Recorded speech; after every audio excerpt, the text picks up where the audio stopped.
Welcome to the Leave Your Legacy podcast. I'm your host, Kenyon Murray, and today we're going to take a little bit of diversion from what we normally do, and we're going to do a little solo episode. And the reason we're doing it because it's 2025, and like everybody, New Year's comes, and what do?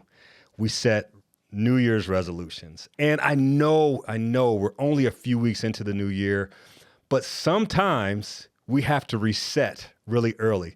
And it's not for us not trying to, stick with our goals and maintain the things that we've set for ourselves, but sometimes we could get a little off track. And so we're going to talk today about how do we set goals, stick with them, and make sure that New Year's resolution isn't lost a few weeks after the new year starts. And so we're going to talk about SMART goals today. And we're going to take a little bit of a personal trip here with myself. And one of the things that, like, a lot of people don't know about me, but I've always been an athlete, been in pretty good shape. But there's one thing you can't mess with, and that's genetics. And since I was about 25, 26 years old, I have had high blood pressure, and that's a family thing.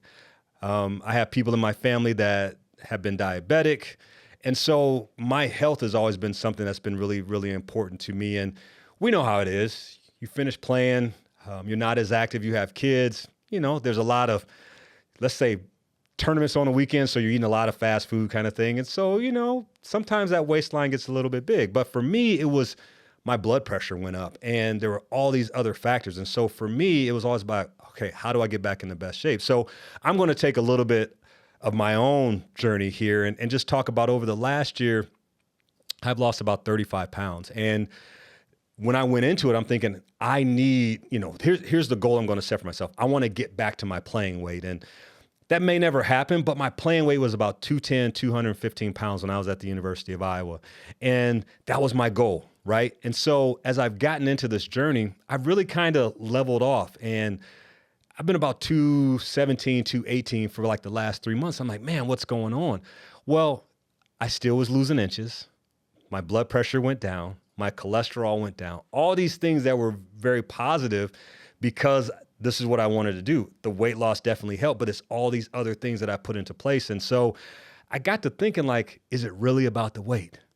And so we're going to talk about SMART goals. And I know a lot of you have probably heard about SMART goals, but SMART goals are specific, measurable, actionable, realistic, and time sensitive.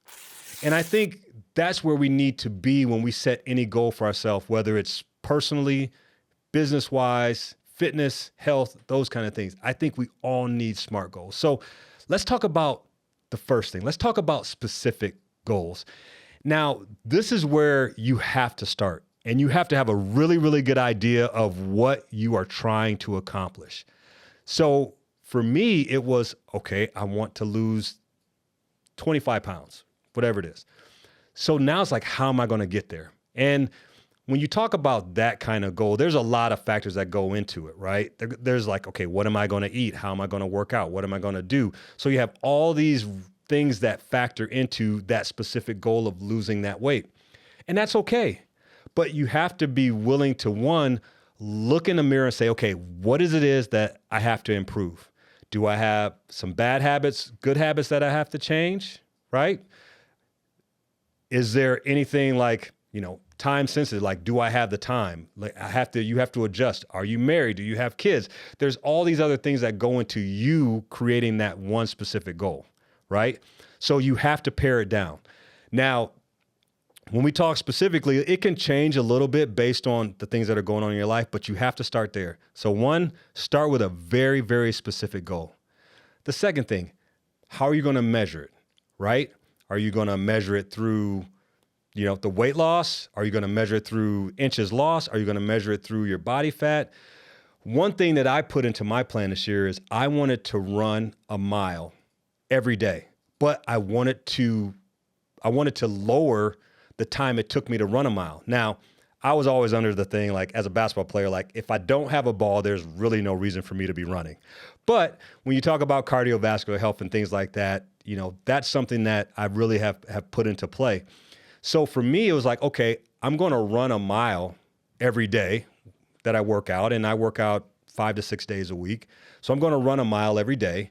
But how am I going to gauge how I'm doing when it comes to running that mile? Well, I'm going to look at my time. And if I start seeing my time, I'm like, hey, I want to run a mile in 5 minutes.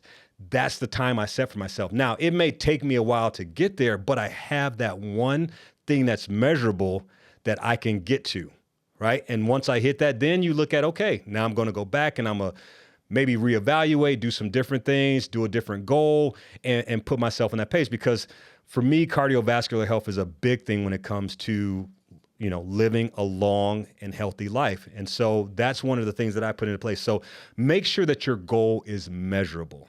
Now, actionable. So we've talked about specific and measurable goals. Now, actionable, like what we're talking about here is you are controlling what you do. So whatever goal you have, it's got to be actionable.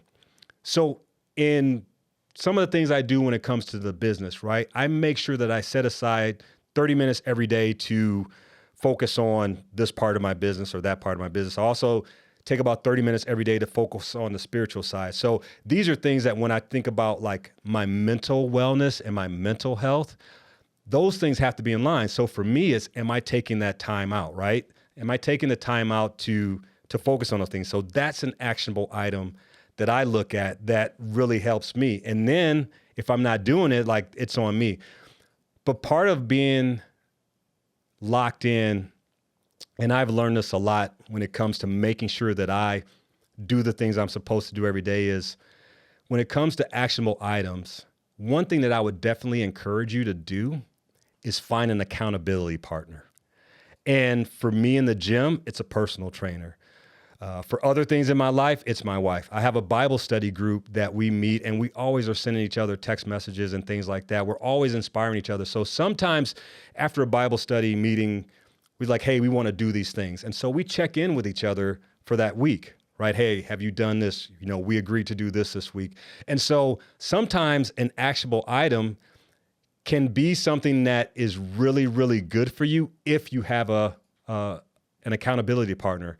Because I'm going to tell you this, if I had to put it on myself day in and day out to do certain things, I wouldn't do them. Because human nature has us like, we'll take the easy road, right? Or I can always do it tomorrow.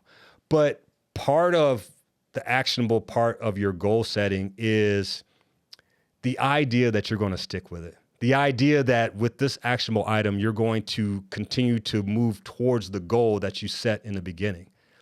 So let's make sure that whatever goal you set for yourself, you have a way of measuring it, and you have a way of making sure that you are really driven to doing that action, whatever it is, day in and day out, to make sure that you hit your goal.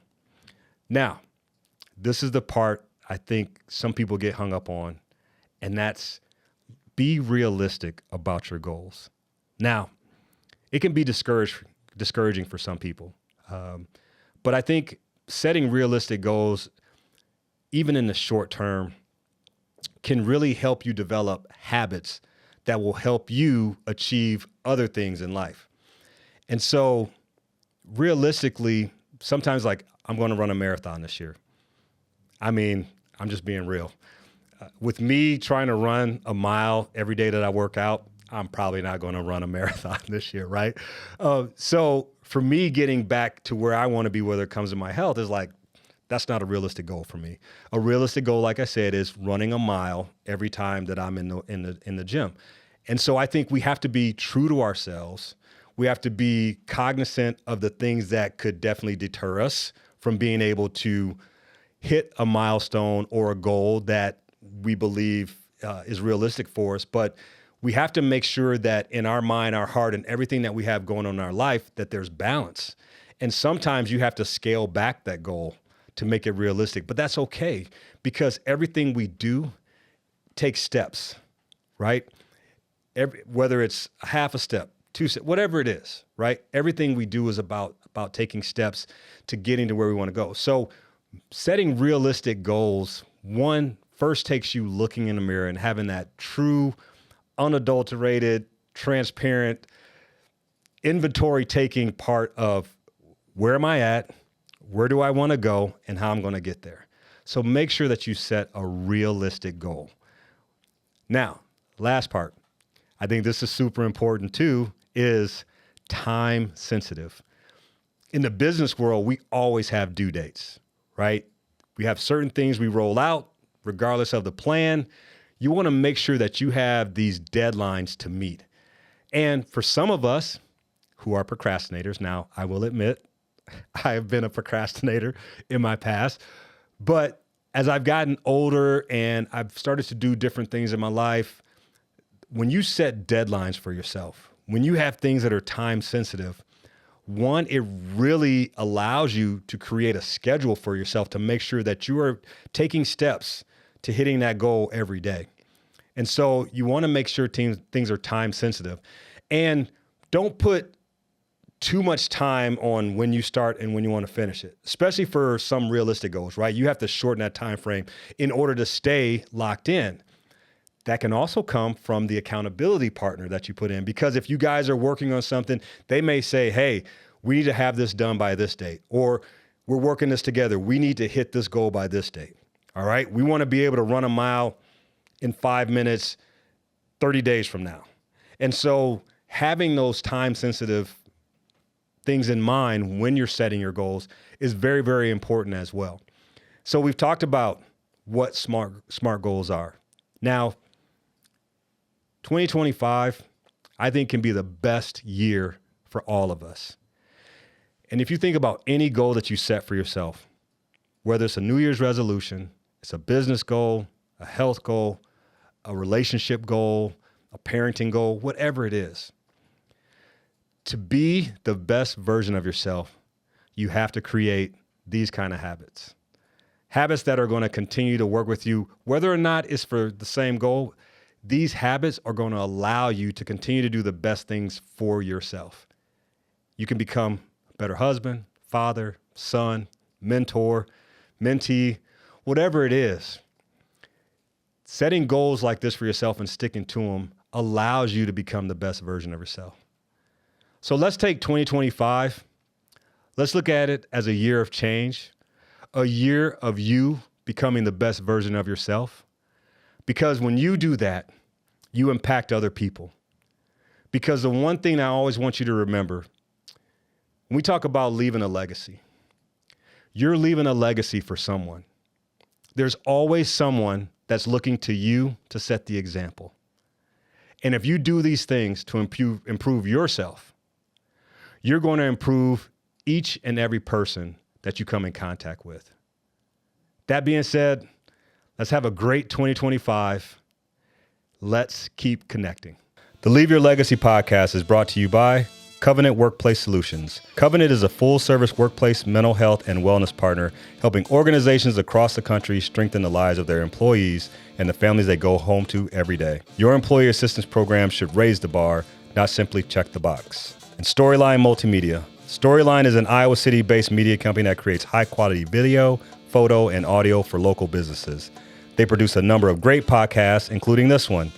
If you're interested in sharing your story, please contact them at storylinemultimedia.com. And remember, your story matters.